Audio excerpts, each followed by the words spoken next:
عباد الله، سوف تهب على القلوب نفحة من نفحات نسيم القرب، ويسعى تمثال المواعظ للمهجورين في الصلح، وتصل البشارة للمذنبين للعفو، وللمستوجبين النار بالعتق.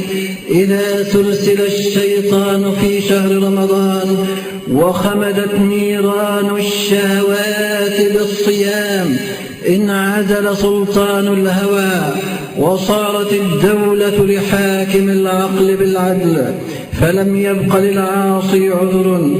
يا غيوم الغفلة عن القلوب تقشعي، يا غيوم الغفلة عن القلوب تقشعي، يا شموس الإيمان اطلعي، يا صحائف أعمال الصائمين ارتفعي، يا أرض الهوى ابلعي ماءك، ويا سماء النفوس أقلعي، يا همم العارفين ارتعي، يا عيون المجتهدين لا تهجعي، يا أقدام المتهجدين اسجدي لربك واركعي، يا قلوب المحبين بغير الله لا تقنعي.